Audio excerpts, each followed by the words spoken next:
On n'y connaît absolument rien. C'est là tout le défi. On va pas changer le monde. C'est la fin d'une vie, un cauchemar. C'est bon, un cauchemar. Je comprends rien. Une erreur. J'adore. Non, mais c'est tellement beau. Nous, on vise une première collection printemps-été 2022. C'est pas un... Waouh. On a hâte de voir ça. Bref, on part en Inde. J'ai envie de pleurer. Trop bien comme projet en tout cas, bravo les filles. Vous y allez pas? Moi, c'est le vote, c'est avec toi, pas avec quelqu'un. Bah oui, si le bateau coule, on coule ensemble. Donc on y va là. C'est vendu à la crème. Ouais.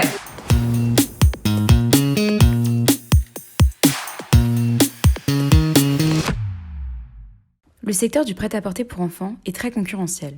Quand on crée une marque de vêtements, il faut être capable de se différencier avec une vraie image de marque. Si dans nos têtes l'ADN de Bandit à la crème était très clair, le plus dur était de la formaliser. Le mood board marque est plus sur des attitudes quoi. Oui, c'est ça exactement, des attitudes. C'est quoi notre style? On a parlé d'espiègle. C'est pas vintage. C'est hyper dur de faire un mood board qui sont en fait juste intemporels quoi. Qu'est-ce qu'on avait noté comme mot sur notre slide là pour notre manifeste? Espiègle, libre, audace, innocent. Mais c'est super dur de représenter ça avec des images. Après on peut rajouter des mots. Il y a du léopard, il y a du flashy, il y a du vert, il y a du orange, il y a du rose, il y a du terracotta. Il y a du cool kid. Il y a du cool kid mais c'est pas encore le moodboard cool kid, c'est plus le moodboard style. Du coup le style Bandit à la crème, c'est des pièces colorées, simples, sans trop de froufrou, sans fioriture. On avait donc les grandes lignes, mais il fallait maintenant rentrer dans le vif du sujet. Trouver un logo, une typo, des couleurs, définir une charte graphique. Marion, une de mes très bonnes amies du lycée et directrice artistique en freelance, accepte de nous aider. On peut aussi faire des essais avec un bandit, pas en capital aussi. Et le masque, c'est parce que c'est pour le côté justement bandit. Bah, c'est bandit, ouais, voilà, c'est vraiment bandit. Il y a un truc qui est trop bien si vous voulez, genre avoir des typos, ça s'appelle Google Fonts, c'est juste. Ah ouais? Et t'as plein de trucs. On avait fait un truc de base, genre où tout était à la même police, etc. Mm-hmm. Mais en fait, Non, ça va pas ça. ça va pas. J'avais oublié qu'on avait fait ça. C'est comme ça les gars que ça marche. Enfin, tu envoies tes trucs, tu dis putain pourquoi j'ai fait ça. Gras, fin, ça marche super bien. Enfin genre c'est les logos qui fonctionnent, c'est quand t'as du contraste de ouf. Et un logo qui fonctionne, c'est un logo qui fonctionne en noir et blanc. À partir de ce que vous avez, moi me servir de ça pour essayer de trouver des photos qui complètent et qui sont un petit peu plus Ouais, inspirationnel. Pas voilà, que des fringues. voilà. Au début, c'est ce qu'on s'était dit aussi. Ouais, ça va vraiment asseoir l'identité visuelle, mais aussi que vous êtes en tant que marque. Une fois qu'on a ça, commencer à faire une sorte de trame Instagram pour voir comment tous les éléments fonctionnent ensemble. Je trouve que même quand on aura des produits, il faut pas qu'il y ait que des produits sur Ah, Instagram je suis parce que d'accord. ça fait un peu chier les gens au bout Ça d'un fait moment grave d'avoir que tes produits, enfin voilà. Moi aussi de mon côté, ce que je peux vous faire, c'est que je vais vous chercher des comptes Insta qui marchent et des comptes Insta qui marchent pas. Parce que est-ce que l'idée c'est de poster tous les jours ou pas de poster tous les jours? Non, peut-être pas. Sur Insta, il faut poster fréquemment. Je pense qu'il faut poster genre une fois tous les 2 jours moi. Ouais, Ouais, c'est c'est aussi. On se partage le Pinterest, vous m'envoyez vos inspi marques et moi je viens avec genre 2-3 propositions de logo, de la typo et une gamme de couleurs. On se revoit quelques semaines plus tard et Marion a bien travaillé. En gros, comme ce que je vous avais dit, j'ai en fait travaillé un logo, revu un peu la gamme colorimétrique et ensuite début de trame pour voir comment ça pourrait s'appliquer sur les réseaux en fait. Donc, je vous ai fait ça. On parle quand même d'une marque d'enfant. Donc je pense que utiliser la minuscule plutôt que la capitale, c'est assez cohérent. On a un truc plus doux quoi.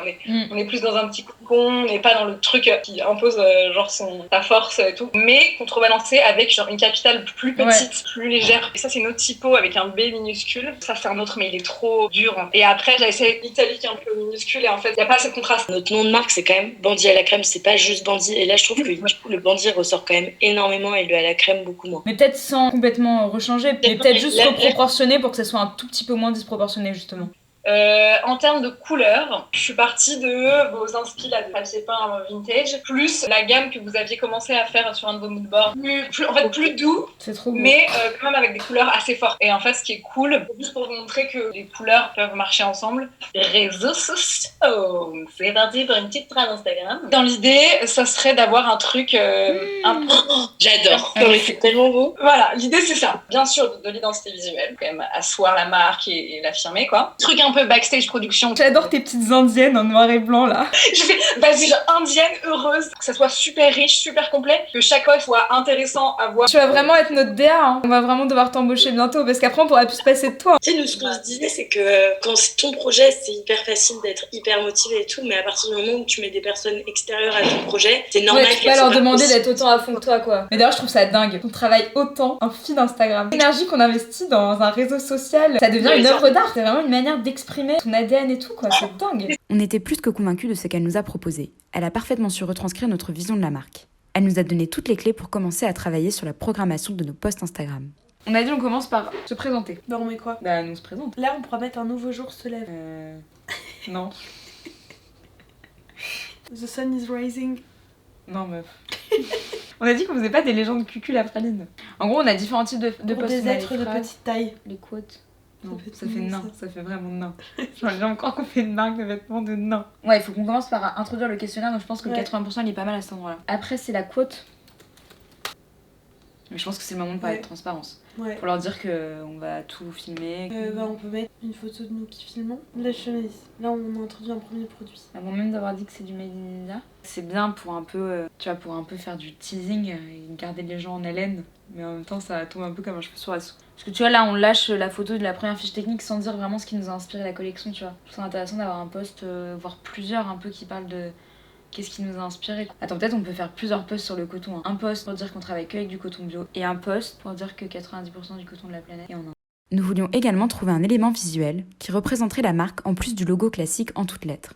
Dans le milieu, on appelle ça un poinçon. On revoit alors Marion pour qu'elle nous aide à finaliser ce dernier détail, mais pas des moindres. Nous, en fait, là, le gros truc qui nous manque, c'est vraiment le poinçon. En gros, ce que je me disais, c'est soit on reprend exactement le B de Bandit à la crème. Bah, moi, en y pensant, j'aime bien les lettres. Pensé à ce truc de masque que je trouvais en effet un peu trop littéral, mais après je me suis dit si on arrive à le traduire un peu graphiquement mais de manière ultra minimaliste, ultra Bah dans le B quoi, simple. c'est ça peut-être qu'il faut dans le B. Et est-ce qu'il n'y a pas un moyen de mixer ce masque? Si tu résumes vraiment, c'est genre deux ronds quoi, et le B c'est deux ronds. Enfin j'aime toujours autant le masque moi.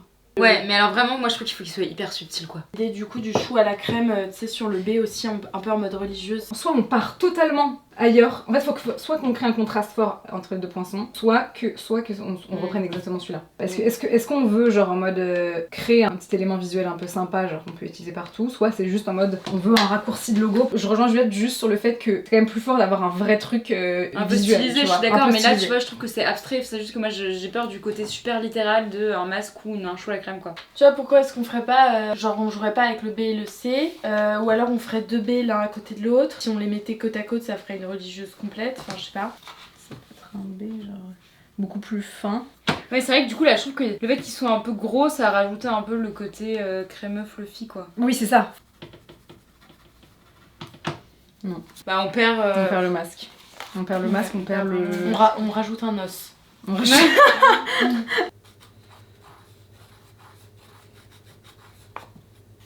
Je trouve que ça ressemble toujours pas à un masque Jules. Ouais mais c'est un masque qui fait peur tu vois. En fait, c'est vraiment tout, ça dépend ce que vous voulez mettre en avant. Est-ce que vous voulez mettre le masque ou est-ce que vous voulez mettre le B? Moi je suis team Bah, B, mais... moi je suis team. C'est là où il est ouais. Bon, là, enfin, faut vraiment se projeter quand même. En vrai, ça va, tu travailles bien. Bon, là, l'idée c'est Oui, vraiment oui, bien oui. travailler la terminaison. Et du coup tu les ferais les deux de la même taille? Pas forcément. Why not hein. C'est pas si mal ça. La suite au prochain épisode.